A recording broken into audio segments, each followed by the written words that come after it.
vous. On acclame Jésus. Merci Seigneur.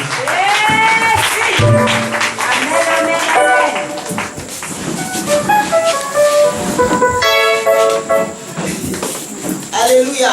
Amen. Soyez bénis, peuple de Dieu.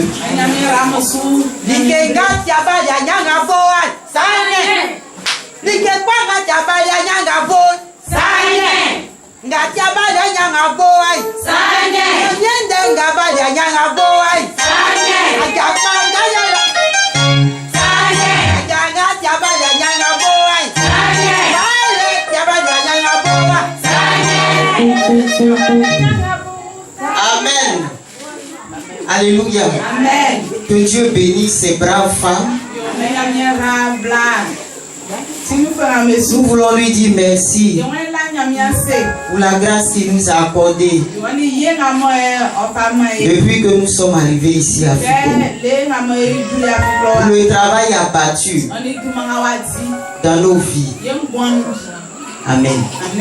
Si mon peuple sur qui est invoqué mon nom, si mon peuple sur qui est invoqué mon nom, s'humilie, prie et cherche ma face et se détourne de ses péchés. S'humilie, prie et cherche ma face et se détourne de ses péchés. Je les osserai, je les osserai, je les osserai, je les osserai, oh, je les osserai, je les osserai, oh, je le bénirai, je le bénirai, oh, je le guérirai, je le guérirai.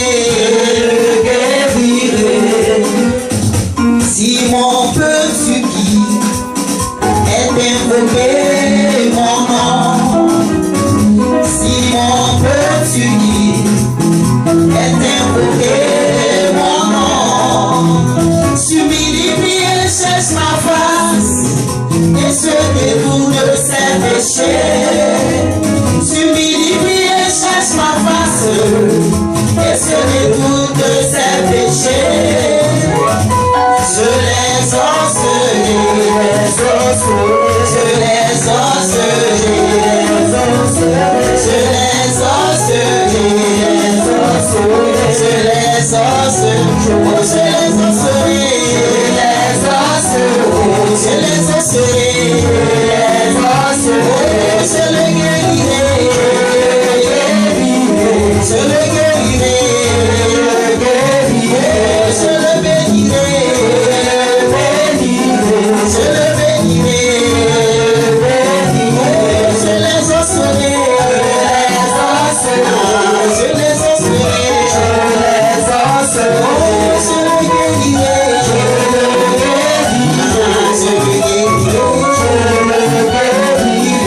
Alléluia. Gloire au Seigneur Jésus. La parole de Dieu est esprit et vie. Il n'y a point de mensonge dans le Seigneur.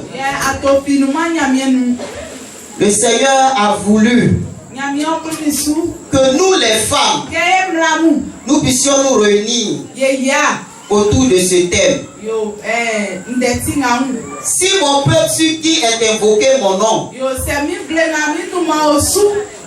s'humilie, prie et cherche ma face. Point de suspension. 2 Chroniques 7:14. Voilà. Le Seigneur, pendant ces temps, nous a entretenus. Et hier, toute la journée, le Seigneur nous a parlé de son peuple, de s'humilier. Ce soir, nous allons voir le peuple qui prie et qui cherche sa face. Je sais que dans l'enseignement, on a reçu beaucoup. Les définitions sur la prière, principalement celles que Dieu exauce. Amen. Mais le Seigneur va nous conduire encore ce soir afin que nous soyons édifiés. La prière dans sa simple définition, quand on dit à quelqu'un qu'il faut définir la prière, dans la plus simple définition, c'est parler avec Dieu. C'est communier avec Dieu. Maintenant, quand on fait tout ça, qu'est-ce que nous recherchons? C'est l'exaucement. Amen. Mais nous avons une inquiétude. Quand nous lisons Luc 11, 1 à 3, Luc chapitre 11, verset 1 à 3, nous allons faire la lecture.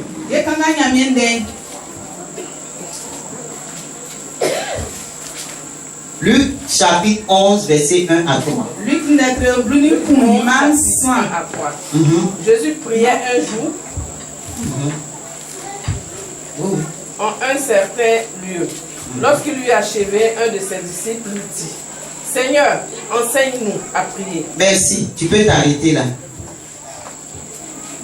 Il fut un jour où un des disciples a demandé au Seigneur: Seigneur, apprends-nous à prier. Mais est-ce que les disciples ne priaient pas avant?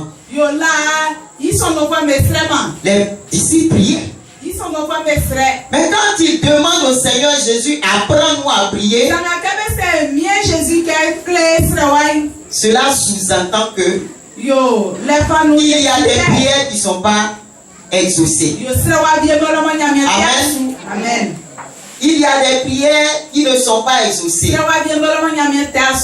Mais il y a aussi des prières qui sont exaucées. Amen. Donc, sans tourner à gauche, à droite, on va chercher à savoir quelles sont les prières qui ne sont pas exaucées. Alléluia. Quelles sont les prières qui ne touchent pas au cœur de Dieu? Parce qu'en les sachant, tu pourras prendre tes dispositions. Mais si tu ne sais pas, tu vas tomber dans le piège. Au cours de la prédication, il est ressorti ceci. Clairement que le péché est un obstacle à l'exaucement de la prière. Amen. Ésaïe 59, 1, 2 nous dit que c'est pas parce que la main de l'Éternel est courte, ni ses oreilles trop dures, mais ce sont nos péchés qui mettent une séparation entre Dieu et nous. Et surtout quand ces péchés ne sont pas confessés. Donc les péchés qu'on ne confesse pas sont un obstacle à l'exaucement de nos prières.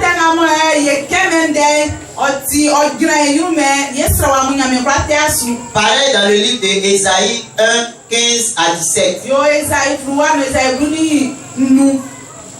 Ésaïe chapitre 1. Est-ce qu'on peut lire? Oui. Ésaïe 1. Oui. Chapitre 1, verset 15 à 17. Ésaïe 1, chapitre 15. Non, Ésaïe chapitre 1, verset 15 à 17. Ok.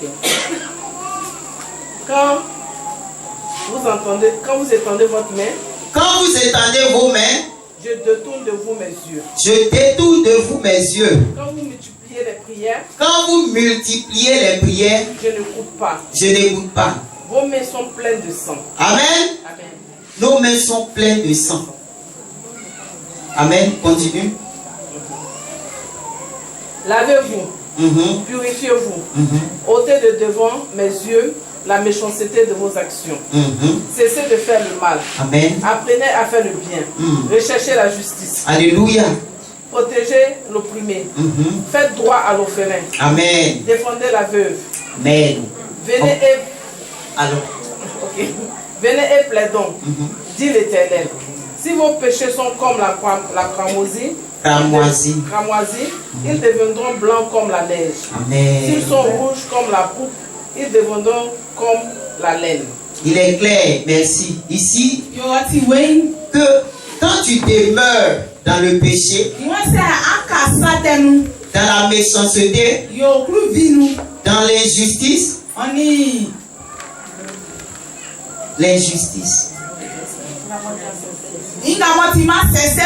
dans la corruption, dans la marmaille, les gens, les menti, tu ne peux pas être exaucé. Il y a aussi ce qu'on appelle la désobéissance consciente. Toi-même, tu sais que c'est pas bon. Lisons Proverbes 28, 9. Proverbes chapitre 28, verset 9.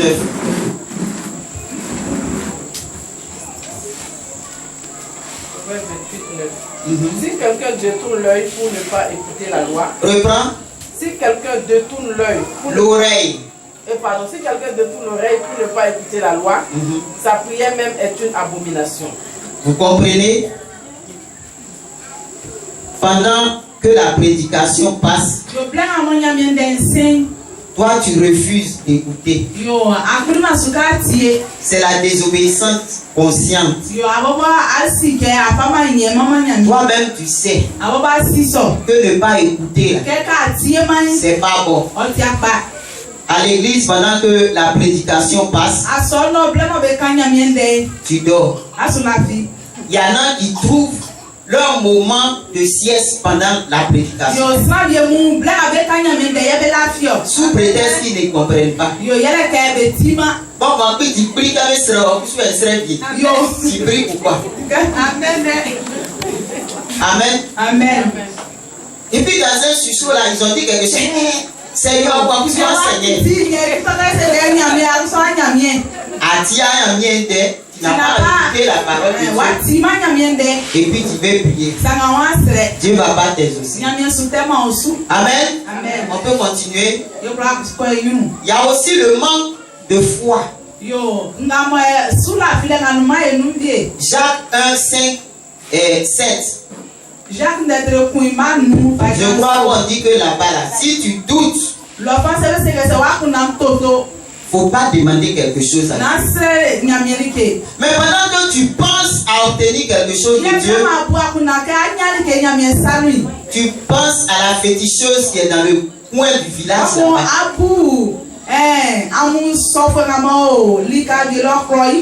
y a des gens qui disent je vais faire les deux. Peut-être que Dieu va se trouver chez la féticheuse. Tu n'as pas la foi. Tu es comme l'eau qui vacille. Dieu ne peut pas t'exaucer. Amen. Amen. Il y a aussi les problèmes relationnels. Voilà ma soeur qui est là. Je ne parle pas avec elle. Et puis je m'en vais prier. Prenons Matthieu 5, 22, 24. Matthieu chapitre 5, verset 22 à 24.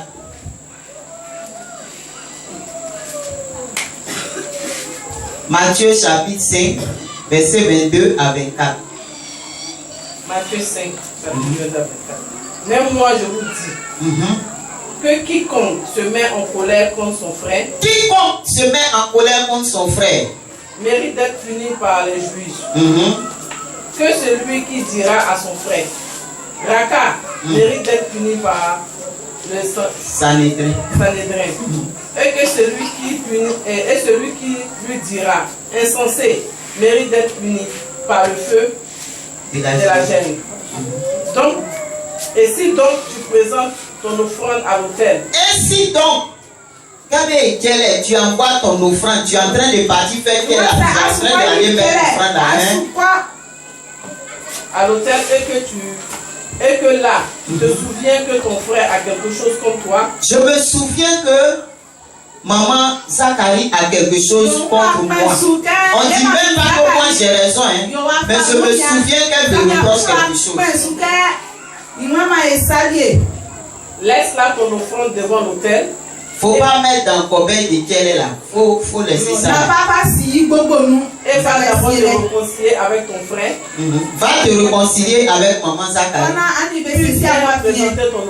Vous savez que l'offrande même est une expression de prière. C'est une expression de prière.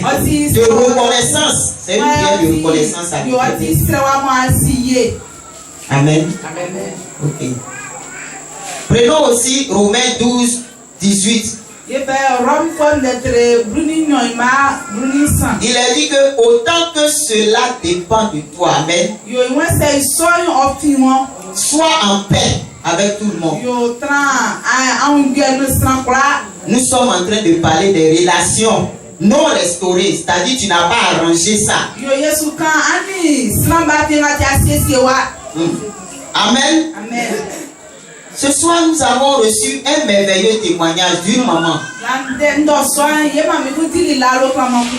Lorsqu'elle a entendu la parole de Dieu, elle a mis en pratique dans son couple. Elle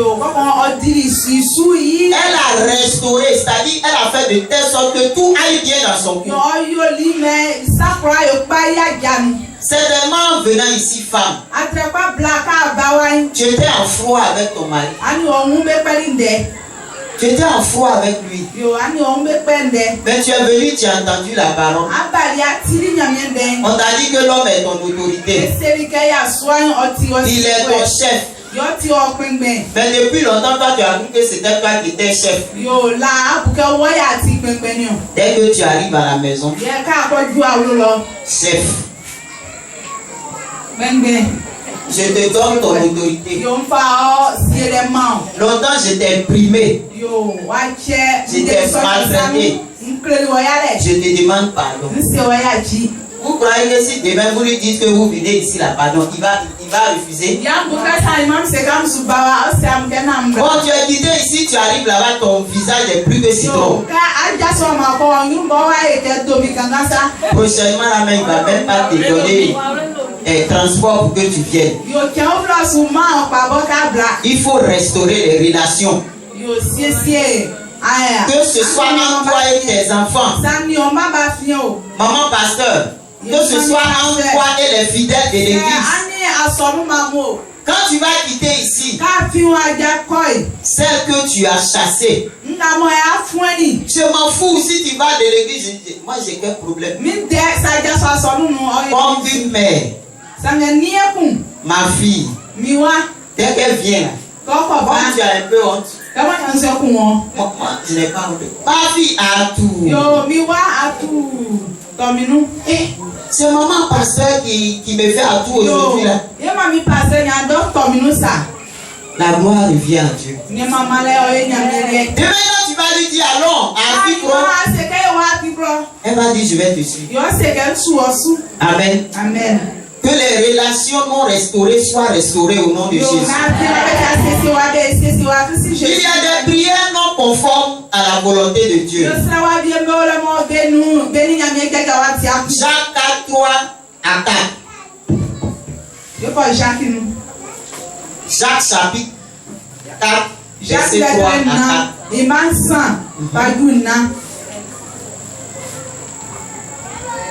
Jacques, où il est parlé des passions là. N'est-ce pas vos passions qui luttent dans vos membres? Vous demandez, vous n'avez pas parce que vous demandez comment? Mal.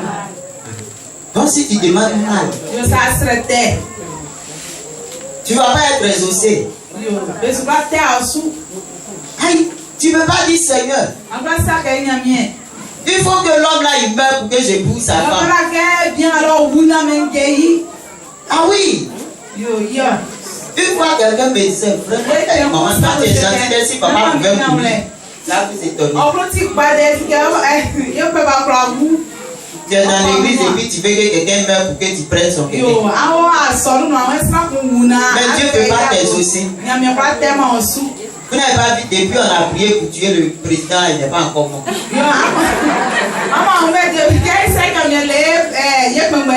C'est parce que c'est des prières qui ne sont pas conformes à la parole. La Bible te recommande de prier pour les autorités. Elle ne t'a pas dit de tuer les gens. La vieille sorcière, même quand on tue là, elle ne meurt pas, elle va faire 15 ans.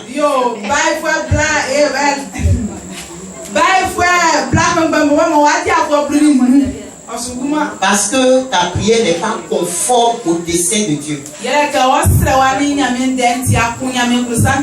Alléluia. Amen. Donc, de toute évidence, nous voyons qu'il y a des prières dans lesquelles Dieu ne se sent pas concerné.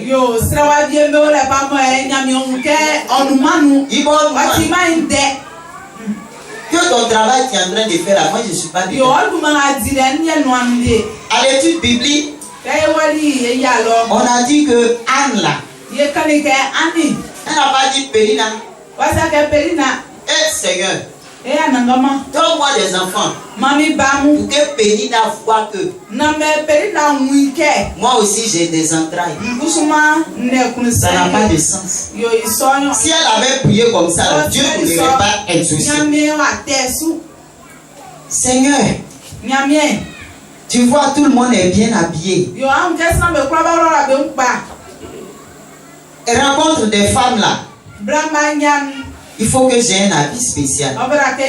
Qui t'a dit que c'est un habit spécial, Dieu ne t'engage pas. Ça c'est les passions. Ça dit quand on voit les autres, on veut répéter. Dieu ne se sent pas concerné. Quelles sont les prières dans lesquelles Dieu est en joie? Alléluia. Les prières dans lesquelles Dieu se sent impliqué. Des prières qui engagent Dieu. Disons Jean 11, 41 à 42. Ça m'a touché. Quand Jésus devait ressusciter Lazare. Jean 11, 41, 42. Jean d'être venu pour ma blanani pour pas grand blanani nyon. Jean 11 hein.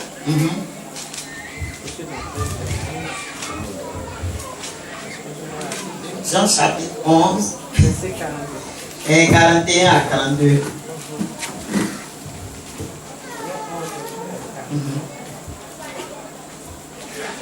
Ils ôtèrent donc la pierre. Et Jésus leva les yeux en haut et dit: Père, je te rends grâce de ce que tu m'as exaucé. Pour moi, je savais que tu m'exauces toujours. Mais j'ai parlé à cause de la foule qui m'entoure, afin qu'ils croient que c'est toi qui m'as envoyé. Amen. Amen. Vous voyez là que Jésus, de par sa relation avec Dieu, de par sa filiation avec Dieu, il est le fils obéissant de Dieu, remplissant les conditions.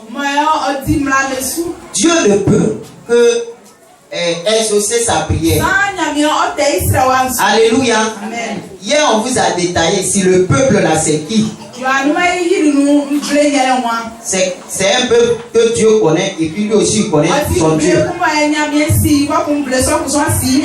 Pour Jésus, il n'y a pas de problème. Entre lui et son papa, il n'y a pas de problème. Il y a une alliance entre lui et son père. Jésus est soumis à son père. Son père connaît l'identité du fils. Il exauce son fils. Amen. Amen. 1 Jean 5, 14 à 15.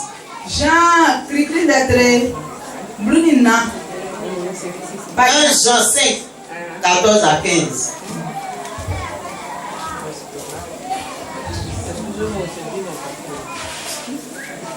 Si quelqu'un peut aider la lectrice. 1 Jean 5, 14 à 15. 1 Jean chapitre 5, verset 14 à 15. Il est dit que si nous faisons 5, si nous prions, ok, allons, sinon j'allais donner l'idée. 1 Jean 5 comme 14. 14 à 15. Ok. Nous avons auprès de lui cette assurance que si nous demandons quelque chose selon sa volonté, il nous écoute. Et si nous savons qu'il nous écoute, quelque chose que nous demandions, nous savions que nous possédons la chose que nous avons demandée. Amen. Voilà. Reprends.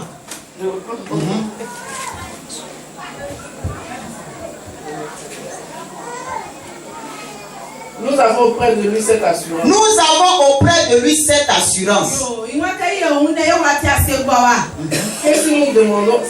Que si nous demandons quelque chose,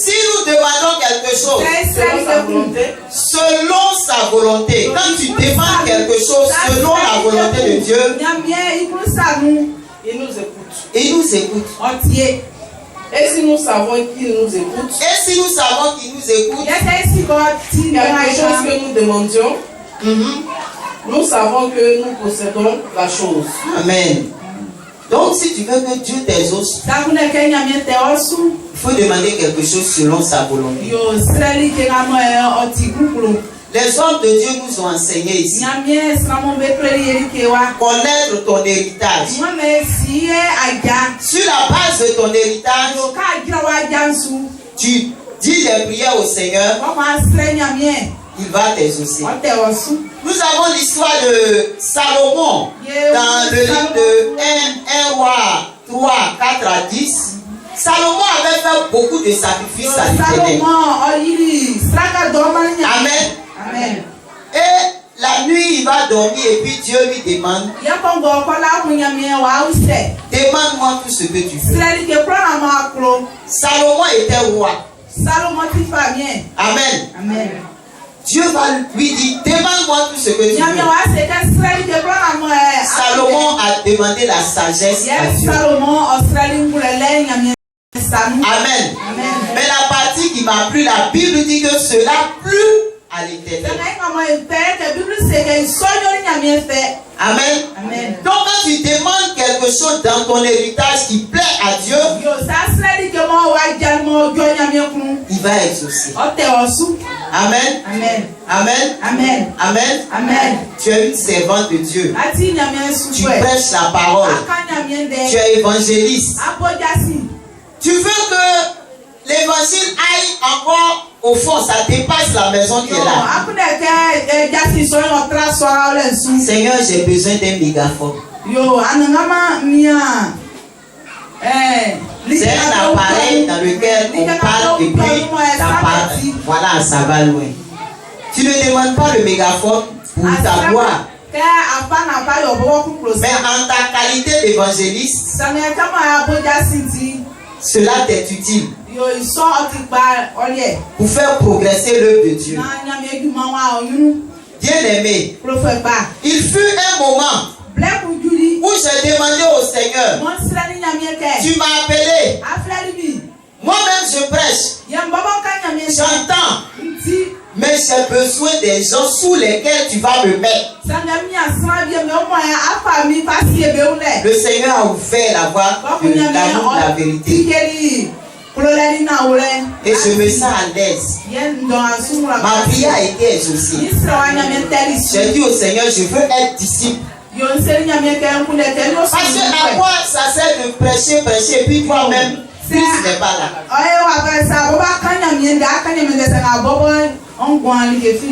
J'ai demandé l'argent pour aller dans les instituts pastoraux là. Pour aller apprendre. Dieu ne m'a pas exaucé. Il m'a conduit là où, en fonction de mon héritage, je pouvais grandir. Alléluia. Et 105 francs, s'il vous plaît. 0 francs. Il arrivait par moment même que quand je venais ici, on payait mon transport. Alléluia. Donc dis une prière qui va toucher le cœur de Dieu. En un moment précis, quand Israël vivait dans le désert, dans le livre de Samuel, il y a une femme nommée Anne. Elle a demandé un enfant. Elle dit, donne-moi, je vais te le donner. Parce qu'en ce moment-là, Dieu avait besoin d'un serviteur qui ne sera pas comme tous les autres serviteurs. Parce qu'en Israël, il y avait l'apostasie. On a abandonné l'adoration du vrai Dieu pour s'attacher à d'autres adorations. Amen. Amen. Dieu a exaucé la prière de Anne. Donc si tu veux que Dieu exauce ta prière, ou que si tu es une chante ou un chante, quel que soit l'œuvre que tu fais dans la maison du Seigneur, demande au Seigneur une prière qui va réjouir son cœur. Amen. Amen. Donc, la relation entre Dieu et nous doit s'approfondir. On ne doit pas rester superficiel. Je connais les lois. J'obéis. Je ne pêche pas. Je ne suis pas en parole avec les gens. Dieu m'exauce. C'est fini. Oh que non. Tu dois aller en profondeur. Amen. Et dans cette profondeur, tu seras assoiffé d'avoir la révélation de Dieu. Tu vas chercher sa face. Amen. Chercher la face de Dieu. C'est aller voir quel est le caractère de Dieu. C'est chercher la vraie révélation, la vraie personnalité de Dieu. Alléluia. Amen. C'est chercher la présence de Dieu. C'est avoir ta figure dans la figure de Dieu. Quand vous vous regardez là, ce que tu vois dans toi qui n'est pas dans Dieu, tu vas en étude. Alléluia. Amen. 2 Corinthiens 3:18, on a pris ce verset matin. Reprenons-le encore.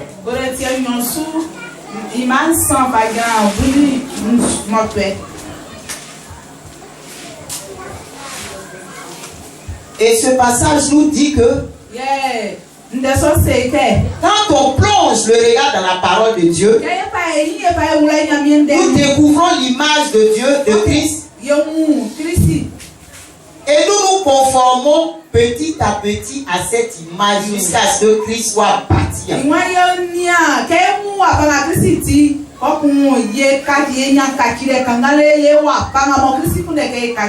La face de Dieu, c'est là où Dieu lui-même nous donne qui il est, comment il fonctionne. Et puisque nous sommes appelés à être à l'image de Dieu, de gloire en gloire, de gloire en gloire, tu m'amènes dans les profondeurs de ta sainteté, tu m'amènes.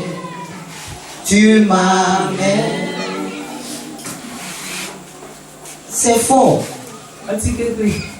Nous serons transformés de gloire en gloire. La Bible dit que dans 2 Corinthiens 4:7, nous portons Christ, ce trésor, dans une vase de terre.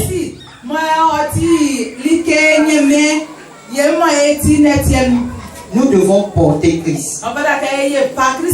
Bien aimé, c'est ce type d'homme-là qui est comme Jésus là. C'est ce type d'homme-là qui reçoit le plein exaucement de sa vie. Est-ce que vous comprenez? Lorsque Jésus parlait à ceux qui étaient là pendant la résurrection de Lazare, il a dit à son père, c'est pas pour moi, parce que je sais que moi Jésus là, tu m'exauces toujours. Donc si Jésus en toi, tu seras exaucé. Moi je pense que c'est de cela que le Seigneur parlait quand il a répondu à Salomon. Pour dire à Salomon, s'il y a un homme du type de Jésus, je l'exauce. Amen. Amen. S'il y a une femme du type de Jésus, je l'exauce. S'il y a une femme en qui Christ est, oh oui, nous. Mon Christ, il joint nous. Son caractère, le caractère de Christ. La femme qui a reçu la révélation de Dieu, je l'exauce. Est-ce que Christ va refuser d'exaucer Christ? Oh, que non, jamais. Regardez quand Salomon a bâti le temple en or. Avec des bétails, il a tué. Il s'est dit que peut-être comme le temple est beau, Dieu va exaucer. Mais Dieu a fait la part des choses. La grandeur de nos œuvres, là, ça n'influence pas Dieu. Ça n'impacte pas Dieu. Ça ne fascine pas Dieu.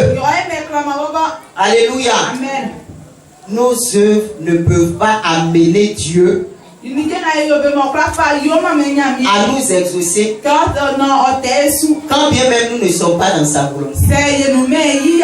Amen. Amen. Non, je suis bishop. J'ai leur tous là, gros habit là. Tu marches. Non, parce que tu penses que ça vaut d'habit là, Dieu va t'exaucer. Maman pasteur là, c'est pas un titre. C'est une responsabilité. On veut dans maman la voir une mère. C'est une responsabilité.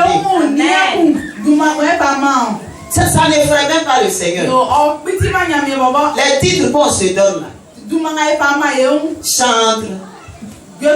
Chantre principal, meilleur pianeur, meilleur batteur, meilleur guitareur, non, pas guitareur, meilleur guitariste, meilleur pianiste, meilleur violoniste. Ça n'impressionne pas Dieu. Alléluia. Quand nous lisons Amos 5, 17 à 24, Dieu dit, ils n'écoutent même pas le son de leur instrument de musique. Parce que dans ce moment, le peuple là vivait dans le péché. Parce que toi, tu penses que tu as une belle voix. Tu vas aller coucher avec les garçons. Et puis tu viens dans l'église, on ne peut rien comprendre. Ta voix là, ça n'impressionne pas Dieu. Ton instrument n'impressionne pas Dieu. C'est qui est derrière l'instrument? Alléluia. Amen. Il fut un moment à l'église où il y a une jeune fille qui vivait comme ça avec un garçon et puis elle veut rentrer dans le groupe de moi, tu vas pas élever ma tête parce que dans le groupe de moi, on n'est même pas beaucoup. Parce qu'on va te mettre là, ton dossier en bas là, c'est comment? J'ai dit ma fille, garçon, tu dors avec lui là, il va te marier ou bien c'est comment? Maman, il n'a rien dit. J'ai dit, mais là, c'est l'impudicité. Faut pas, tu vas venir nous communiquer esprit de sirène des eaux. Parce que tu ne vis pas bien. Maman, j'ai compris. Je vais prier. Elle est allée prier. Seigneur, le monsieur là, c'est mon mari. Ouais, si c'est pas mon mari, il ne faut pas perdre mon temps. Le gars lui dit, oui, il a déjà sa pétinie. Elle dit, maman, le monsieur là, il dit, il fait rien avec moi. Bon, toi, tu es chantre et puis tu es dans ça. Faut prier Dieu. Parce que on va venir au programme. Et Et puis tu es bizarre d'une manière.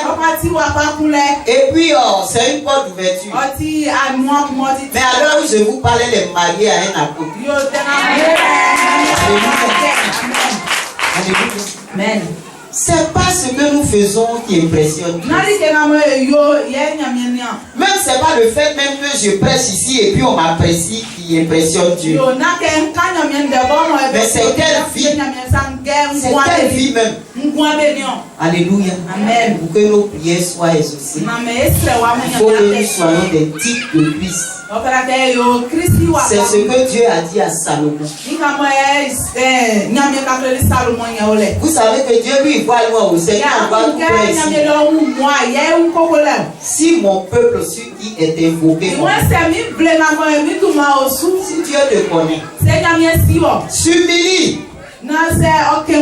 L'humilité est un caractère de Christ.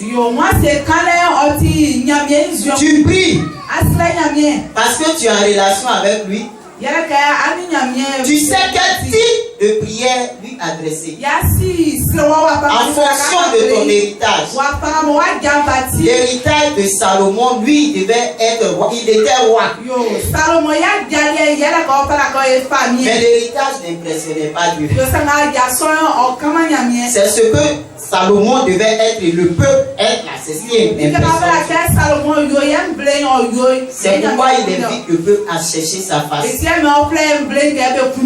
Histoire de lui ressembler, de mieux s'approcher de lui, de mieux le connaître et être le type de Christ pour être exaucé. Amen. Chers sœurs, voici ce que le Seigneur a voulu pour nous. Part d'ici en étant en véritable alliance avec Dieu, en étant un peuple de Dieu. Est de bonne disposition. Donne la prière qu'il faut. Sois le type de Christ.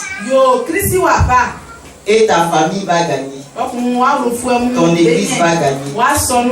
Ton pays va gagner. Que Dieu nous bénisse. Amen. Seigneur, notre Père et notre Dieu, nous bénissons ton nom en ce temps de fin. Père, je t'en suis infiniment reconnaissant. Tu m'as travaillé. Seigneur, j'ai tellement reçu que je suis pressé pour aller et communiquer. Non seulement tu as travaillé ma vie, et je crois que tu l'as fait aussi pour ces sœurs. Fasse en sorte, les sœurs et les frères, ceux qui sont venus nous aider, nous assister, comprendre aussi. Fasse en sorte que tout ce qui a été dit impacte leur vie. Impacte leur vie. Et que ce que tu attends d'eux se réalise. Au nom puissant du Seigneur Jésus. Amen. Amen. Amen.